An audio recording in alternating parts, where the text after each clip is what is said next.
श्रीमती प्रियंका गांधी वाड्रा। श्रीमती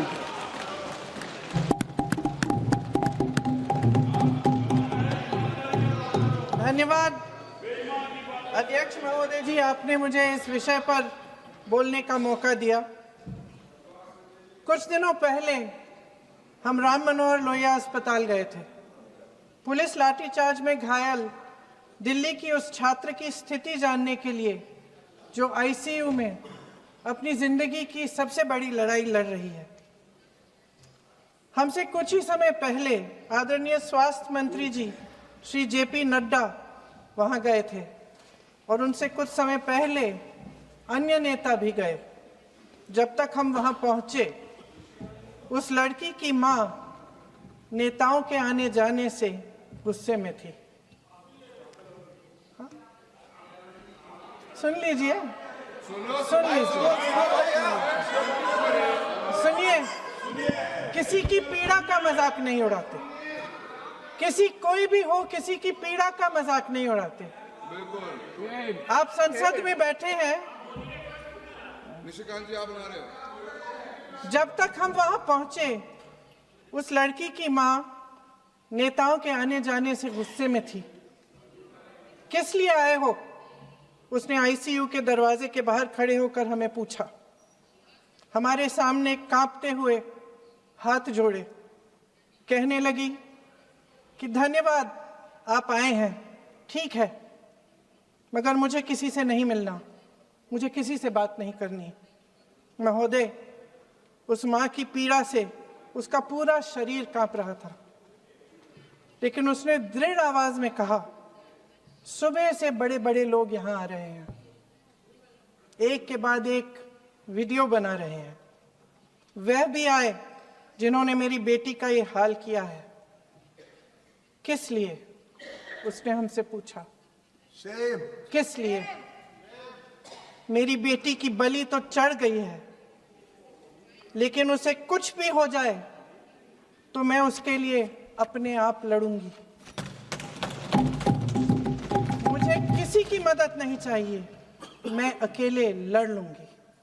महोदय, शायद मुझे यहाँ खड़े होकर सबके सामने ये बात नहीं कहनी चाहिए, मगर उस माँ की गुहार ने मुझे शर्मिंदा किया।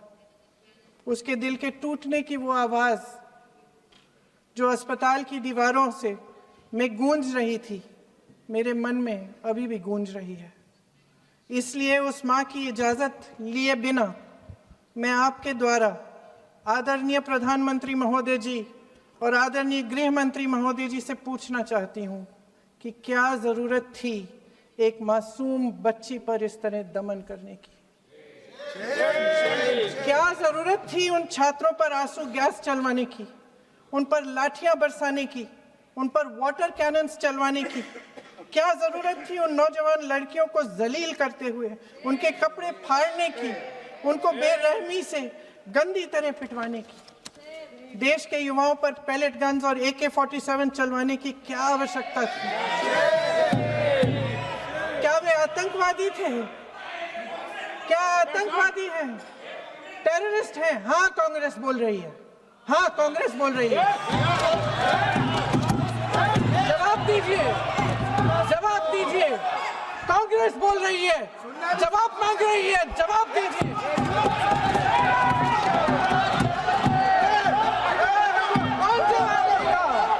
कौन जवाब देगा? गृह मंत्री जी जवाब देंगे। किसने ऑर्डर दिया? किसने ऑर्डर दिया पैलेट गन्स चलाने के लिए? किसने ऑर्डर दिया? आपके माध्यम से मैं पूछती हूं अध्यक्ष महोदय, किसने ऑर्डर दिया? प्रधानमंत्री जी ने दिया? गृह मंत्री जी ने दिया? जवाब देंगे? पूरा देश पूछ रहा है, सिर्फ कांग्रेस पार्टी नहीं पूछ रही है, पूरा देश पूछ रहा है। अध्यक्ष महोदय, देश के माता पिता पूछ रहे हैं, छात्र पूछ रहे हैं, अध्यापक पूछ रहे हैं, पूरा देश आज ये पूछ रहा है। और आपकी जिम्मेदारी बनती है कि आप इस सवाल का जवाब दें।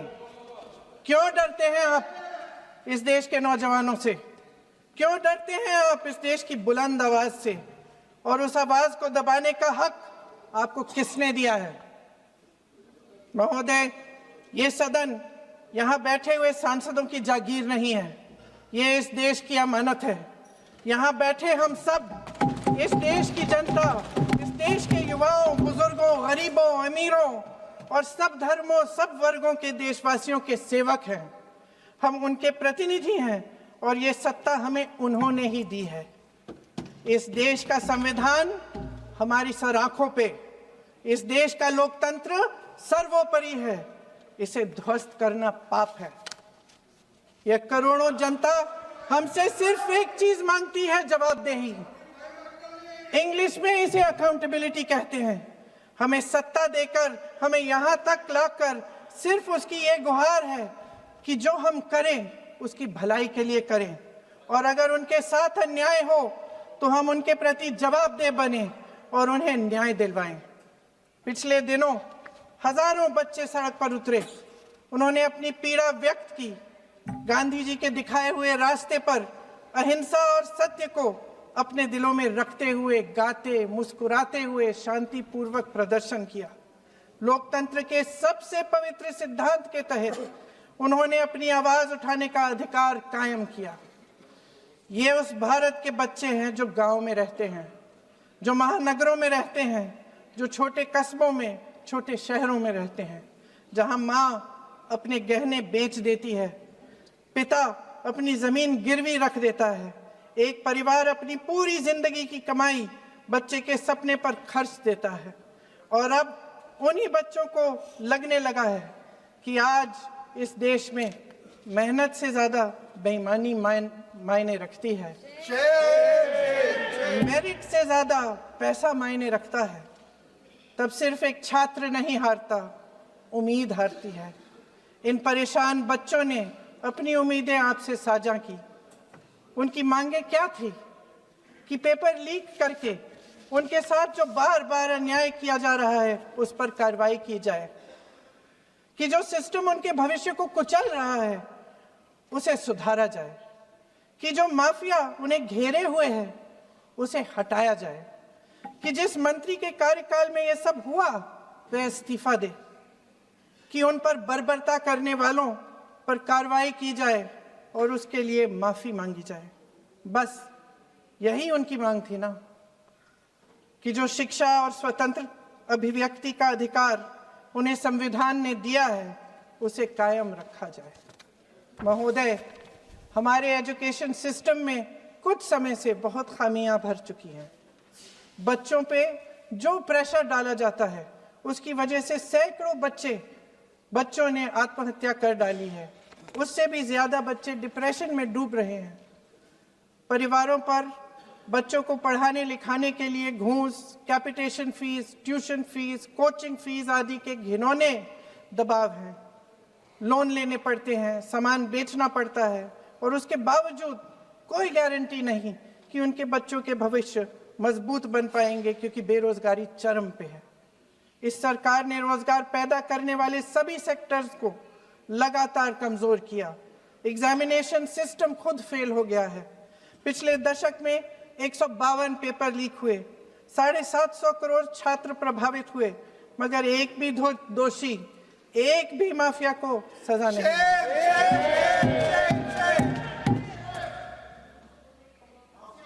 हमारे एजुकेशन में आरएसएस के प्रचारकों को भर भर कर उसे खोखला बना दिया है। जबरदस्ती एनटीए बनवाकर सिस्टम का केंद्रीकरण करके उसे और भी उलझा दिया। देश के कुल बजट में, हाँ जी जबरदस्ती, आपने अभी अभी सुना तमिलनाडु के हमारे साथी क्या कह रहे थे।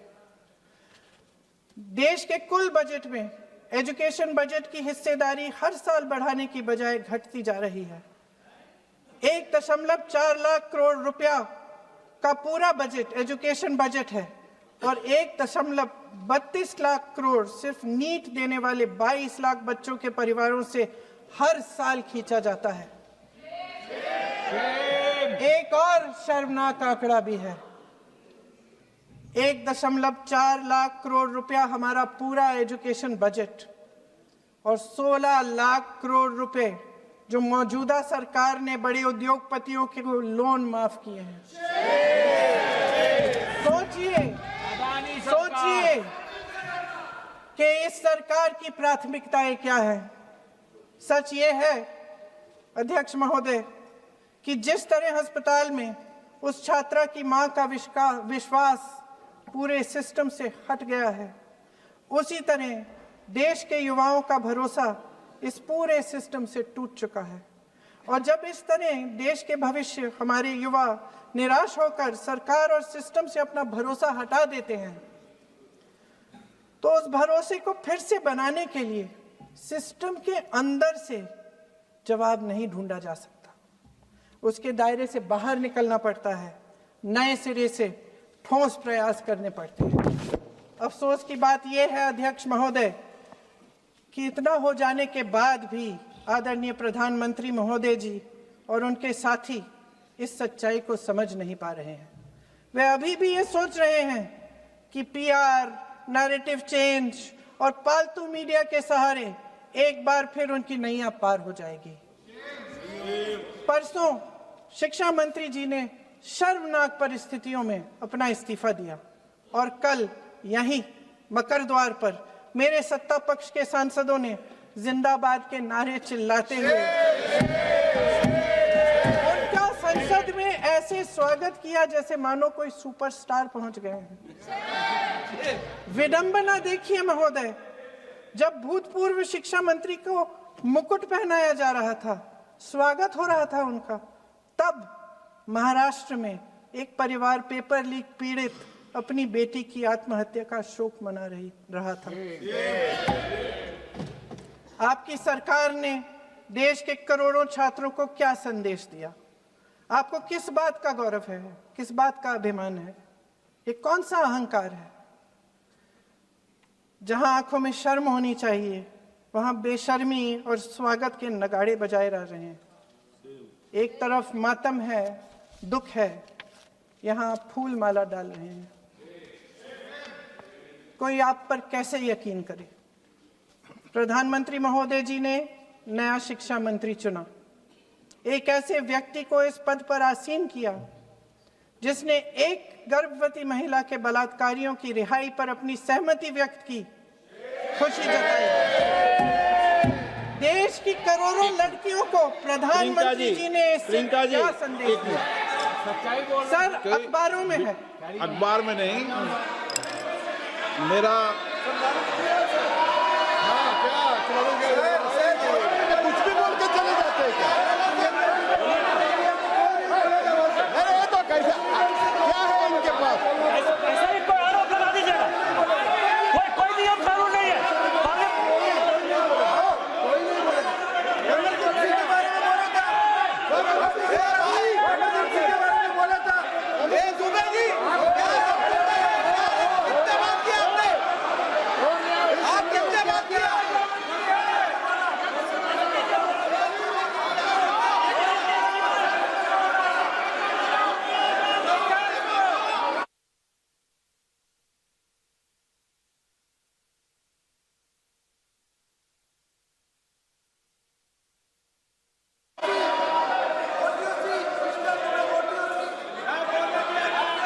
अध्यक्ष महोदय जी, जो श्रीमती प्रियंका वाड्रा गांधी जी बोल रही थी, तो बीच में उनके वहाँ से भी टोका टोकी पहले भी हुए, हमारे यहाँ से भी हुए थे।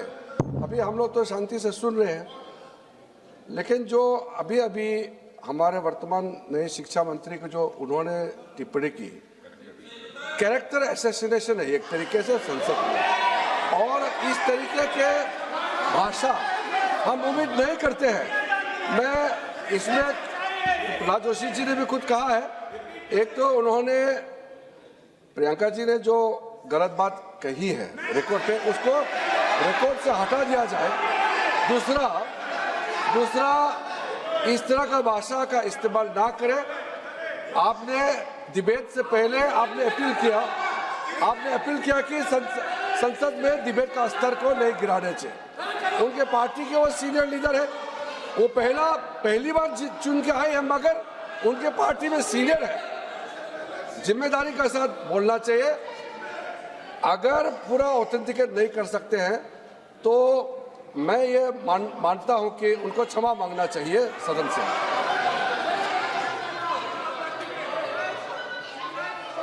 मेरा मत ये है, सदन के अंदर ये सदन सर्वोच्च लोकतांत्रिक संस्था का सदन है। इसका एक एक शब्द हमेशा रिकॉर्ड में रहता है। मैं माननीय सदस्य से आग्रह करूंगा कि बिना तथ्यों के हमें इस तरीके के सदन के पटल पर बात नहीं करनी चाहिए।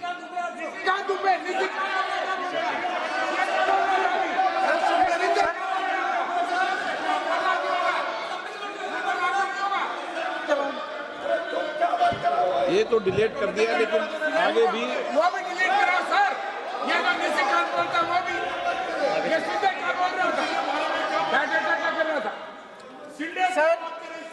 सर जो प्रहलाद जोशी जी ने बिल्किस बानो के बलात्कारियों की रिहाई पर जो बयान दिए, उसका प्रमाण मैं आपको दे दूंगी, मैं भेज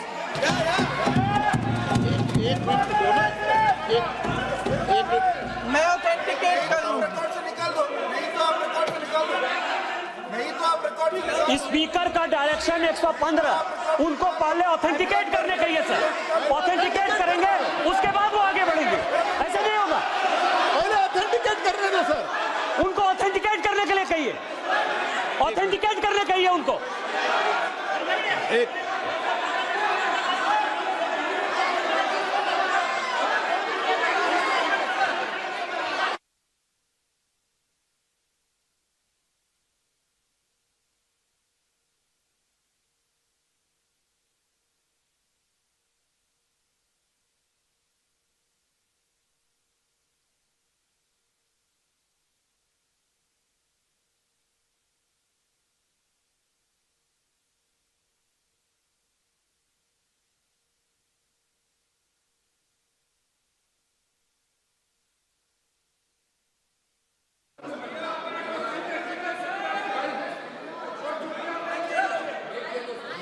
आप उनको बोलने दो, आप मत करो डिस्टर्ब। मैं एक विषय बता दूं, एक मिनट बताऊं।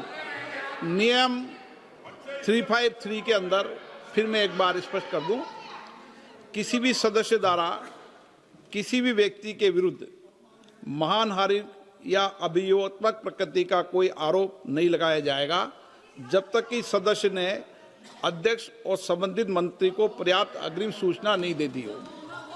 यह व्यवस्था है।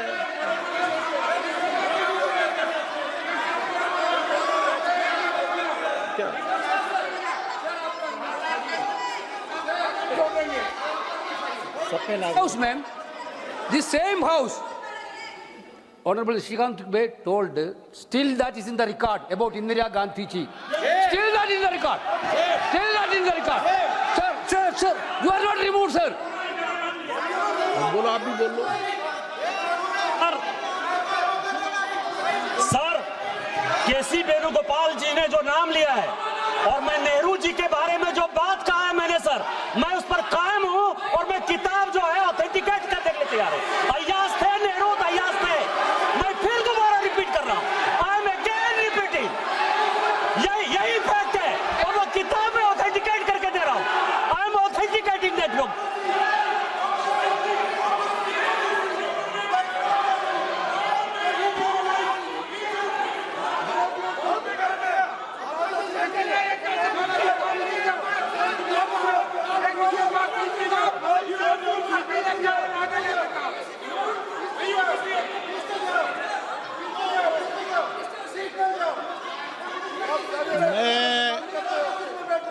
मैं जब आसन पर होता हूं, जो मैं व्यवस्था देता हूं, चाहे सत्ता पक्ष हो या प्रतिपक्ष हो, मैं समान व्यवस्था देता हूं।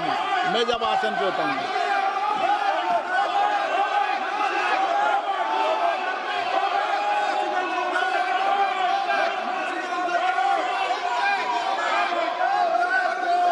प्लीज बोलने दो। आप उनको बोलने दें, उनको बोलने दें। नो, अरे आप उनको नहीं बोलने देना चाहते? चलिए 114 प्लीज चाहिए। सर प्रियंका जी को ऑथेंटिकेट करना चाहिए और जो मिस इन्फॉर्मेशन कर रहे हैं, नहीं तो मिस इन्फॉर्मेशन के लिए कार्रवाई करना चाहिए सर। क्या कुछ भी बोल के चल सकते हैं क्या? और procedure for the minister the correcting the mistake 114 में अगर वो आपने जो रूल का जिक्र किया 353 में, मुझे कोई नोटिस नहीं दिया है, मैं इधर प्रेजेंट हूँ और मैंने ऐसे कैसे बिना ऑथेंटिकेशन बोल सकते, मुझे बिना नोटिस दिए हुए। इसलिए मैं इसको खंडन करता हूँ और उसको एक्सपेल करना चाहिए और उनको माफी मांगना चाहिए।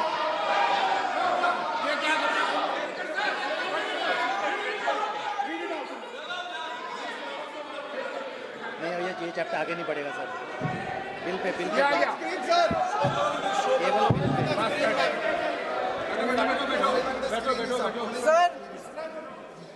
Sir here is a newspaper माननीय आर्टिकल। सदस्य, सर पूरा बुकी लेके आए आपने, बुकी लेके आ सकता है।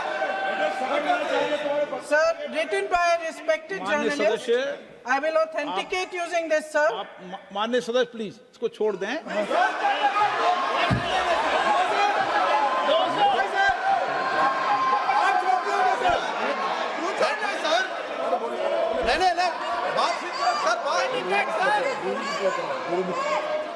सर अगर जोशी जी अपने बयान का इस खंडन कर विधेयक रहे पर ही हैं क्या? चर्चा होगी।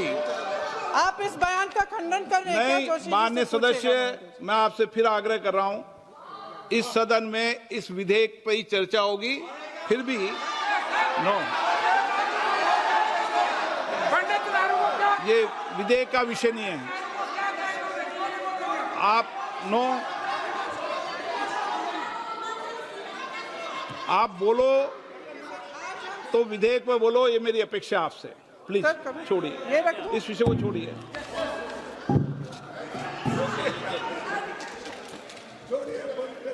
आज हम सदन पटल पर एक ऐसे विधेयक में संशोधन पर डिबेट कर रहे हैं जो 2024 में पारित हो चुका था और इसमें मुख्य संशोधन यही है कि पेपर लीक के अन्य अपराधों के लिए सजा बढ़ाई जाएगी। मगर जब से ये विधेयक पारित हुआ तब से अब तक इस सरकार ने एक भी अपराधी को सजा नहीं दी। आपने देखा है कि कल और परसों से फेस रिकॉग्निशन द्वारा प्रदर्शन करने वाले बच्चों के नाम और पते सार्वजनिक किए जा रहे हैं, मगर यही काम पेपर लीक करने वाले अपराधियों के लिए अभी तक नहीं किया गया। ना इस विधेयक में पेपर लीक रोकने के कोई ठोस कदम है। इससे देश के युवाओं का भरोसा कैसे बनेगा? अध्यक्ष महोदय, आदरणीय प्रधानमंत्री महोदय जी को आपके माध्यम से मैं कहना चाहती हूं कि शायद उन्हें अपने सलाहकार बदलने चाहिए। वे असलियत से एकदम टूट चुके हैं। नई कमेटियां बनाने से काम नहीं चलेगा। उनका अध्यक्ष चाहे कोई भी हो। राधा कृष्ण कमेटी भी व्यवस्था में सुधार लाने के लिए बनी थी। आज तक उसकी एक सिफारिश लागू नहीं हुई है और इस नई कमेटी में तो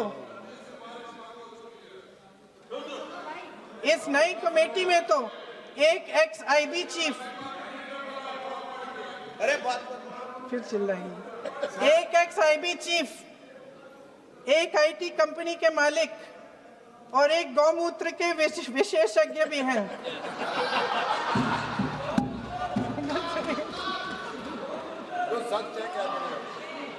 इन्हें शिक्षा के बारे में क्या पता जी? सर सच है।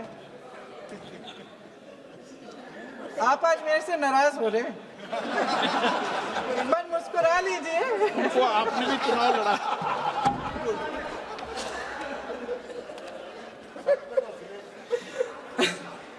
सर फास्ट ट्रैक कोर्ट्स का रिकॉर्ड पहले से ही बहुत खराब है। वैसे भी कल की सुनवाई में सीबीआई का वकील पेश ही नहीं हुआ। संसद में विपक्ष को दोषी ठहराने से, खोखले राजनीतिक खेल खेलने से काम नहीं चलेगा। आप जेन जी का भरोसा वापस जीतना चाहते हैं तो नए एंगल से अपने फोन से नए वीडियो बनाने से नहीं होगा।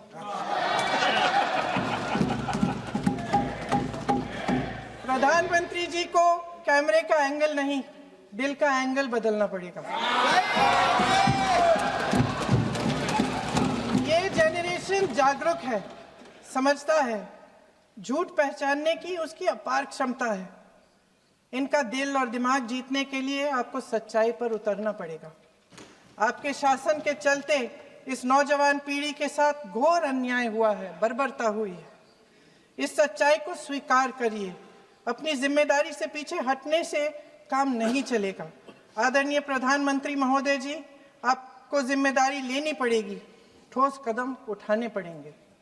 शिक्षा विशेषज्ञों को इकट्ठा कीजिए, छात्रों, अध्यापकों, सभी स्टेक होल्डर्स को साथ लेकर, अन्य विचारधाराओं के थॉट लीडर्स के साथ गहरी चर्चाएं करवाकर एक नई शिक्षा प्रणाली तैयार कीजिए। मौजूदा नेशनल एजुकेशन पॉलिसी में 8 महीने तो एग्जाम चलते हैं, अध्यापकों को पढ़ाने का समय नहीं मिलता। सिर्फ आरएसएस के लोगों से भरने की बजाय सिस्टम को शिक्षित, एजुकेटेड, उन्नत और उदार दृष्टिकोण के लोगों से भी भरिए, जिनकी योग्यता सिर्फ उनकी विचारधारा न हो। रोजगार पैदा करने के सख्त कदम उठाइए, इस पर फोकस करिए। मेडिकल कॉलेजेस की संख्या बढ़ाइए, चिकित्सा शिक्षा का विस्तार कीजिए, ताकि ये बच्चे जो मेहनत कर कर के भी अपने भविष्य नहीं बना पा रहे हैं, एक उज्जवल भविष्य का सपना देख पाए। अध्यक्ष महोदय, छात्रों को सड़क से हटाया जा सकता है, लेकिन उनके सवालों को नहीं। हर लाठी जो किसी लड़की पर, किसी लड़के पर चली है, वे बच्चों की पीठ से ज्यादा सरकार की साख पर पड़ी है। देश के नौजवान न्याय मांग रहे हैं, भीख नहीं। वे यहाँ सरकार गिराने नहीं, अपना भरोसा बचाने के लिए आए थे। अध्यक्ष महोदय, आपके माध्यम से मैं सरकार को कहना चाहती हूँ, अपनी साख बचाइए, अपनी नीयत ठीक करिए, अपनी अकड़ का इलाज कीजिए, अपने वादों पर अमल कीजिए। आपके शासन में हमने बड़ी बड़ी चोरियां देखी हैं। चुनाव में वोटों की चोरी, राम मंदिर में चंदा की चोरी, आपके उद्योगपति मित्रों द्वारा देश की संपत्ति की चोरी, किसानों की जमीन की चोरी, लेकिन सबसे बड़ी चोरी, हाँ ठीक है, सबसे बड़ी चोरी तब हुई। कहिए, बोलिए।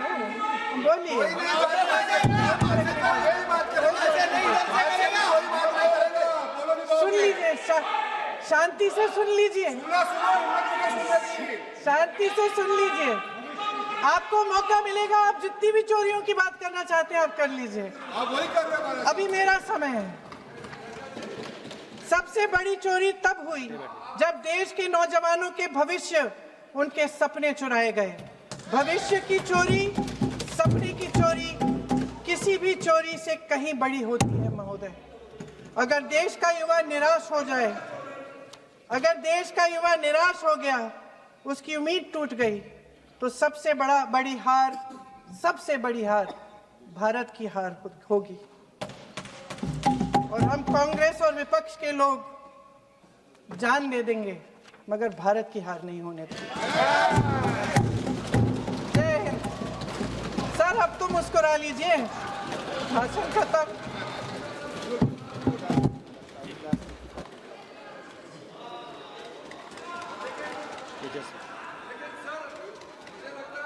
जी ने राहुल गांधी जी का स्पीच का चोरी कर लिया है, वो पूरा ड्रामा।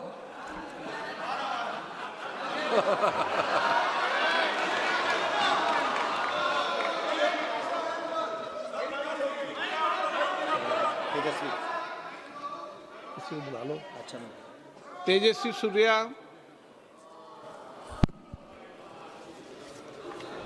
धन्यवाद स्पीकर सर।